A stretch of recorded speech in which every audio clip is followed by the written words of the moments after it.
आइए आइए दामाद जी आइए, कैसे आना हुआ। और आइए यहाँ पर खटिए पर आइए, मेरे पास बैठ जाइए और बताइए आपके घर का हाल चाल कैसा है दामाद जी। और बिटिया मेरी ठीक ठाक है ना? अचानक कैसे आना हुआ आपका? अरे बोलिए ना दामाद जी, मेरा तो दिमाग डिस्टर्ब हो रहा है। जल्दी बोलो ना दामाद जी, क्या बात है, आप इतना जल्दी क्यों आ गए हो?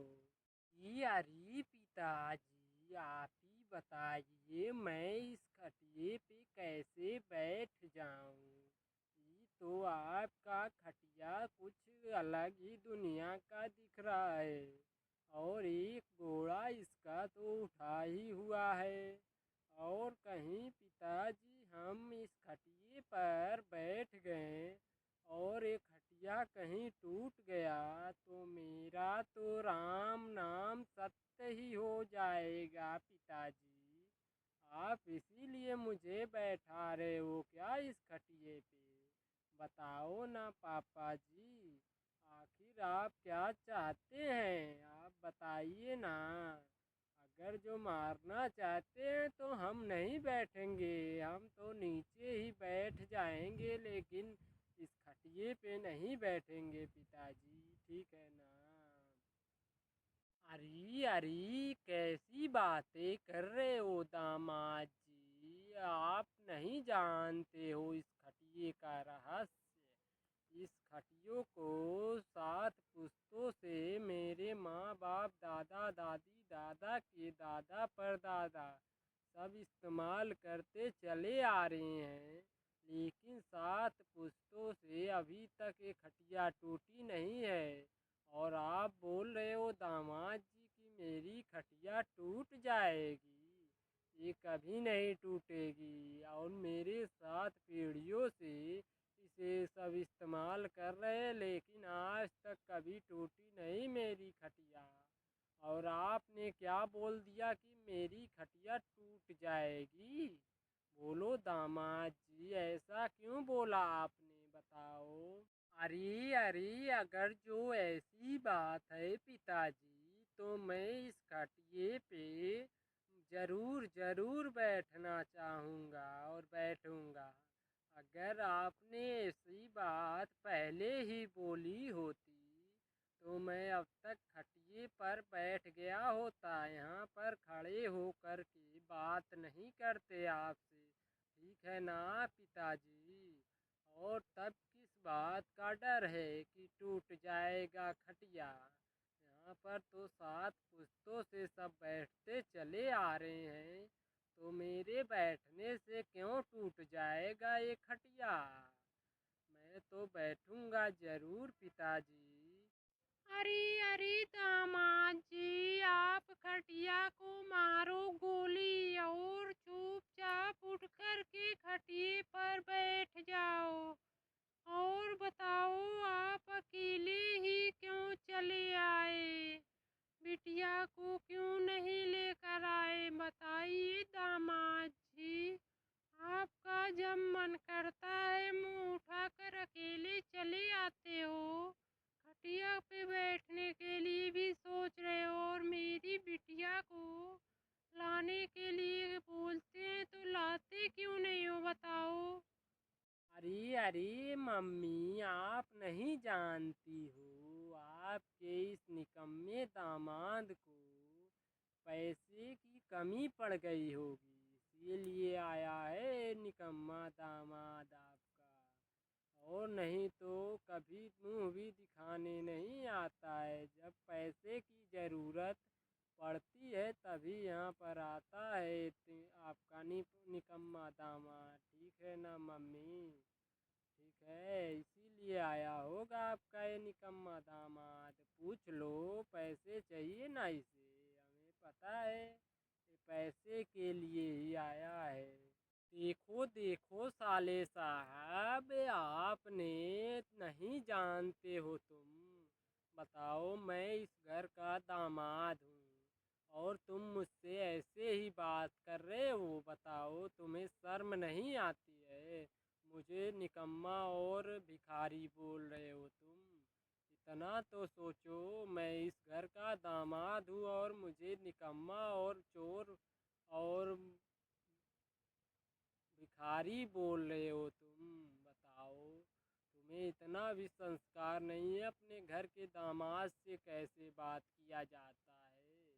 अरे अरे बहनोई साहब, आप एक गुस्सा अपने साले के मुंह पर थूक दो। और ये ले लो, मैं आपके लिए स्पेशल चाय बना कर लाई हूँ। बिल्ली के दूध का चाय स्पेशलिस्ट है आपके लिए। ठीक है ना बहनोई जी? और सारा गुस्सा आप थूक दीजिए और ये चाय पी लीजिए। और नमकीन लाया हूँ सड़ी हुई चावल के भूज करके, इसे खा करके और चाय पी लीजिए और जाइए अपने घर पे। ठीक है ना बहनोई जी? और गुस्सा करने और कराने से कोई फायदा नहीं है।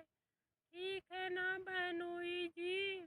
दोस्तों, कुछ अचानक काम पड़ जाने के कारण पूरा वीडियो हम लोग इस समय नहीं बना पा रहे हैं। इसलिए आप लोगों से हाथ जोड़कर रिक्वेस्ट है कि जितना भी वीडियो बना रहे हैं उसे लाइक और चैनल को सब्सक्राइब करते रहें। और आप लोगों को ये वीडियो देखने के लिए तहे दिल से धन्यवाद करते हैं। और दोस्तों, इसी तरह हमारे वीडियो पर बने रहिए और हम अगला वीडियो कोशिश करेंगे कि पूरा पार्ट 2 में पूरा कवर कर लिया जाए। इस कॉमेडी वीडियो को देखकर और सुनकर आपको बहुत ही हंसी आएगी। इसीलिए इस वीडियो को पूरा देखें और इंटरेस्ट लें और ज़िंदगी की दुख भरी कहानियों से सुनकर इससे अच्छा इस कॉमेडी वीडियो को लाइक सब्सक्राइब कर लीजिए। और हंसते हंसाते रहेंगे आप सभी को हमेशा हम लोग। आप सभी को तहे दिल से धन्यवाद पूरा वीडियो देखने के लिए। धन्यवाद दोस्तों। अंजलि बहू, ओए अंजलि बहू, क्या कर रही हो? कभी से आवाज दे रही हूँ तुम्हें, जरा सा भी तुम्हारे कान में सुनाई नहीं पड़ रहा है क्या? बोलो अंजलि बहू, बोलो ना, बुला रहे हैं कभी से मैं। अरे अरे माँ जी, आप इतना क्यों चिल्ला रही हो? आज तो सोमवार है ना, सावन का पहला सोमवार है। इसीलिए मैं तांबे की लोटा मांग रही थी भोले बाबा को जल चढ़ाने के लिए। आप बोलिए माँ जी, आपको क्या प्रॉब्लम है? बोलिए ना माँ जी। अरे अरे बहू, तुम तो पहले से ही गुणवान और संस्कारी हो। मेरे कहने से पहले ही सारा काम कर डालती हो बहू। तुम एक नंबर की संस्कारी बहू मिली हो मुझे। मैं तो तुम्हारे ऊपर हरदम खुश रहती हूँ। अरे अरे, तुम नहीं जानती हो, ये मेरी बहू है। इसके मेरे बेटे से 36 के 36 गुण मिलते थे। इसीलिए हमने अपने बेटे से इसकी शादी कराई है ना, और अपने घर की बहू बना कर लाया हूँ। इसीलिए पूरे 36 के 36 गुण मिलते हैं मेरे बेटे और मेरी बहू में। ठीक है ना? इसीलिए हमने शादी के लिए कोई दान दहेज भी नहीं मांगा है। अरे अरे, ठीक है, लेकिन आज इसकी इतना भी तारीफ मत करो कि कल के लिए तुम्हारे सर पे ही चढ़ के टांडव करती रहे। इसीलिए इसे ज्यादा सिर पर मत चढ़ाओ। ठीक है ना? अरे अरे माँ जी, आप परेशान मत होइए, ऐसा तो कभी नौबत नहीं आएगा, क्योंकि हमारी माँ बाप ने बहुत ही अच्छी संस्कार दिए हैं, ठीक है ना। इसीलिए ऐसा नौबत कभी नहीं आएगा। आप जरा सा भी परेशान मत होइए। अच्छा, ऐसी बात है तो बताओ, तुम मान लो कि मैं पलंग पे आकर बैठ गई और तू भी बैठी है, तो तू क्या करेगी बताओ बहू। अरे बोल ना, चुप क्यों है, बोल क्या करेगी तू उसके बाद। अरे अरे माँ जी, इसमें पूछने और बताने वाली क्या बात है। आप अगर जो मेरे पास आकर पलंग पे बैठ जाओगी तो मैं उठ कर के जा कर के सोफे पर बैठ जाऊंगी। इसमें क्या पूछने और बताने वाली बात है, क्योंकि मेरे माँ बाप ने बहुत ही अच्छी संस्कार दिए हैं। अच्छा अच्छा, ठीक है, लेकिन बताओ, अगर मैं फिर तुम्हारे पास आकर के उसी सोफे पर फिर से बैठ जाऊं तो तुम उसके बाद क्या करोगी बताओ बहू। उसके बाद तुम क्या करोगी। अरे अरे माँ जी, अगर जो आप मेरे पास आकर के सोफे पर बैठ जाओगी तो मैं भी वहाँ से उतर के नीचे चटाई बिछा करके वहीं पर बैठ जाऊंगी नीचे ही, ठीक है ना माँ जी। क्योंकि मेरे माँ बाप ने बहुत बहुत ही अच्छे संस्कार दिए हैं। अच्छा अच्छा, ठीक है बहू, अगर जो मैं सोफे से उठ करके फिर से तुम्हारे पास चटाई पर आके बैठ जाऊं तो तुम उसके बाद क्या करोगी बोलो बहू, क्या करोगी उसके बाद। अरे अरे, मैं उसके बाद माँ जी, मैं 1 फीट जमीन में गड्ढा खोद करके उसमें बैठ जाऊंगी, क्योंकि मेरे माँ बाप ने अच्छा संस्कार दिया है। और साथ साथ ही में बोला है कि अपने सास ससुर की अच्छे से ख्याल रखना और सेवा करना। अरे वाह भाभी जी वाह, मेरे सोचने से ज़्यादा ही आप कुछ ज़्यादा ही गुणवान और संस्कारी निकली हो। आपकी बातें सुन करके मुझे तो अपने ऊपर शर्म आ रहा है, क्योंकि इतना संस्कार तो किसी भी लड़की में मैंने नहीं देखा आज तक, और ना ही मेरे अंदर ही है इतना संस्कार। मैं तो आपके ऊपर गर्व करता हूँ भाभी जी, आपके अंदर जो इतने अच्छे अच्छे संस्कार हैं। अरे अरे टपोरी, तू चुप हो जा। जब जानता है ना कि जब दो बड़े आपस में बात कर रहे हैं तो उसमें तुम्हें टपकने की क्या बात है बताओ। और मैं तो इसकी आज सब परीक्षा लेकर ही रहूंगी। देखती हूँ कितनी गुणवान और संस्कारी है मेरी बहू। इसीलिए आज मैं इसका सारा परीक्षा लूंगा जरूर। और इसमें कोई घर का सदस्य या बाहर का सदस्य नहीं बोलेगा। मैं जो पूछूंगी वो पूछने देना और इसे बताने देना, ठीक है ना। नहीं तो हमसे बुरा कोई नहीं होगा अगर जो कोई मेरे और इसके बीच में बोलने की कोशिश की, ठीक है ना। वहीं से बैठ कर के सब लोग तमाशा देखो, लेकिन बीच में कोई भी नहीं बोलेगा। तो दोस्तों लेकर आएंगे अगले वीडियो में पार्ट 2 लेकर के, और ऐसे ही अच्छे कमेंट करते रहिए आप सभी लोग, और अच्छे से अगर जो पार्ट 2 चाहिए तो कमेंट में ज़रूर बताएं, और पार्ट 2 इससे भी अच्छा बनाने की कोशिश करेंगे हम लोग, और मेहनत जारी है हम लोगों की। इसीलिए दोस्तों, में हमारे मेहनत की थोड़ा सा कद्र करके मेरे चैनल को सब्सक्राइब करके बेल आइकन को प्रेस कर लें, और वीडियो को लाइक करना ना भूलें। धन्यवाद दोस्तों, ऐसे ही हमारे वीडियो में बने रहिए आप सभी लोग, और अपना हंसते खिलखिलाते हुए चेहरे को हमेशा खुश रखिए। ठीक है ना दोस्तों? अरे अरे वाह वाह भी वाह, क्या आपके सूट तो बहुत ही वाकई में कमाल के लग रहे हैं।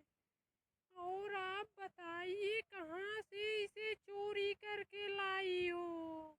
बताओ भाभी, वाकई में आपके सूट बहुत ही कमाल के लग रहे हैं। खरीद के लाई हो या फिर कहीं से चोरी करके लाई हो? अरे अरे देखो निशा, मैं इस सूट को दिन भर दिहाड़ी के पैसे से खरीदा है। दिन भर दिहाड़ी करके पैसे जुटा करके खरीदा है। मैं कोई तुम्हारी तरह चोरनी नहीं हूँ, ठीक है ना निशा? जो मुझे बोल रही हो कि तुम चोरी करके लाई हो। मैं तो अपने आप को पूरे दिन भर दिहाड़ी कर करके पैसे इकट्ठे करके तब लिया है सूट को मैंने। अरे अरे देखो निशा, तुम नहीं जानती हो क्या? निशा मेरी एकलौती बहन है, और तुम मेरे बहन को ऐसी वैसी बातें बोल रही हो। बताओ, तुम्हें शर्म नहीं आती है? मेरी एकलौती जान सी बहन है, और उसे तुम बुरा भला बोल रही हो कभी से? बताओ। अरे अरे क्यों जी, मुझे क्यों शर्म आएगा? मैं कोई अपने कपड़े फाड़ के नंगी थोड़ी ना नाच रही हूँ कि मुझे शर्म आएगी। बताओ तुम ही। और मैंने क्या बोला है बताओ? इन्होंने ही तो पहले मुझे चोरनी बोली है, तो मैंने भी बोल दी चोरनी से। और क्या बोली है मैंने बताओ? मुझे उल्टा सीधा बोल रहे हो तुम। अरे अरे भाभी, अब जरा चुप भी हो जाओ, वरना मैं मार मार के तुम्हारी बत्ती सी तोड़ दूंगी, ये जान लो भाभी। इसीलिए मैं आखिरी बार बोल रही हूँ आपसे कि आप चुप हो जाओ, ठीक है ना भाभी जी? अरे अरे तुम भी अपनी इस कैंची की तरह चलती हुई जुबान पर कंट्रोल कर लो, वरना मेरा गुस्सा कभी भी लग सकता है और मैं इसे खींच लूंगी जबान को तुम्हारे, जान लो। इसीलिए इस जुबान को कम ही चलाया करो, ठीक है ना? अरे अरे बहू, बताओ तुम, मेरी बिटिया 6 महीने बाद आई है अपने मायके में, और तुम आते आते ही उससे लड़ाई झगड़े करने लगी। बताओ, तुम्हारे माँ बाप ने यही संस्कार दिए हैं तुम्हें कि बताओ इतने दिनों बाद आई है मेरी बेटी और उसको ऐसी बातें सुना रही हो और बोल रही हो? तुम्हें जरा सा भी शर्म नहीं आती है क्या? अरे अरे माँ जी, तो मैं क्या करूँ? 6 महीने में आए या 6 साल में आए, मुझे कोई नहीं फर्क पड़ने वाला। और पहले इसी ने तो मेरे को चोरनी बोली है, और बता दीजिए इसे कि अगली बार बोलेगी तो मैं रहूंगी या यही रहेगी इस घर में। और मैं ज़्यादा गुस्सा लग जाएगा तो इसकी तेरहवीं करने में ज़्यादा देर नहीं लगेगी मुझे, ठीक है ना माँ जी? इसीलिए आप अपनी बेटी को समझा लीजिए, ठीक है ना? अरे अरे बहू, अब तू शांत भी हो जा, ठीक है ना? तुम तो जानती ही हो, वो हम घर पूरे परिवार की जिगर की टुकड़ी है, और उसे जरा सा भी तंग किया तो मैं चुप नहीं रहने वाला हूँ, ठीक है ना बहू, इसीलिए बोल रहा हूँ शांत हो जा तू, वरना तुम्हारी उल्टी गिनती शुरू हो जाएगी। ठीक है ना बहू, हम इसीलिए तुम्हें समझा रहे हैं, समझ जाओ, नहीं तो हम समझाने लगेंगे अच्छे से तो समझ जाओगी बिटिया। इसीलिए मैं तुम्हें बोल रहा हूँ, 6 महीने बाद मेरी बेटी आई है और तुम मुझसे झगड़े कर रही हो। अरे अरे, आपको अपनी बिटिया इतना ही लाडली है तो हम लोग को जहर दे दो। ठीक है ना, हम लोग मर जाएंगे, उसके बाद अपनी बिटिया के साथ, लाडली बिटिया के साथ ऐश करना आप लोग। ठीक है ना, हम लोग को जहर दे दीजिए और पूरी प्रॉपर्टी और सब कुछ अपनी बिटिया लाडली के नाम कर दीजिएगा। ठीक है ना, हम सबको जहर दे दीजिए। ठीक है ना मम्मी पापा। अरे हाँ हाँ पापा, हम तो बोल रहे हैं ये शुभ काम तुरंत ही आप अपने हाथों से कर दीजिए, क्योंकि भाभी अगर जो जल्दी से चली गई तो मैं इस नालायक भाभी से छुटकारा पा जाऊंगी और मैं खुश हो जाऊंगी। पापा आप कुछ सोचिए मत और इन्हें जहर देकर इनसे छुटकारा दिलाइए हमें पापा। ठीक है ना। अरे अरे, तू चुप हो जा कलमुही, तूने तो पहले इसके गहने और सारे जेवरात चुरा कर उठा ले गई है और कल की तुम्हारा दामाद आएगा और तुम्हें लेकर चला जाएगा, तो हम लोग उसके बाद क्या करेंगे बताओ ना। तुम तो अपने पति के साथ चली जाओगी, हम लोग के बुढ़ापे का सहारा कौन बनेगा?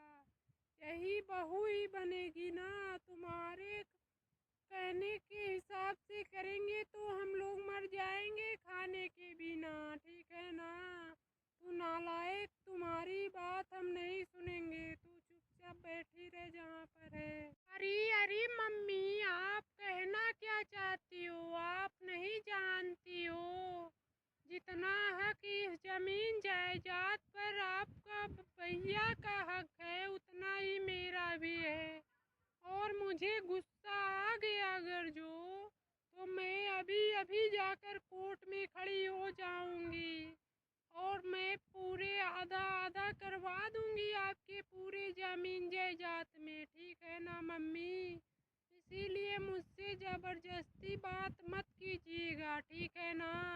ठीक है दोस्तों, अगले वीडियो पार्ट 2 में हम लेकर आ रहे हैं आपके लिए इसका पार्ट 2, और इससे भी अच्छे बनाने की कोशिश करेंगे वीडियो में, और आपको और अच्छा इंटरेस्ट आएगा इस वीडियो में पार्ट 2 में। आप परेशान मत हों और ऐसे ही वीडियो को लाइक सब्सक्राइब करके बेल आइकन को प्रेस करते रहें, और लास्ट तक वीडियो को देखकर हमारे चैनल को सब्सक्राइब करके। और देखिए दोस्तों, हमारा काम है आप लोग को हंसना और हंसाना, इसीलिए दोस्तों हमारे वीडियो पे बने रहिए आप लोग और हंसते रहिएगा। धन्यवाद दोस्तों।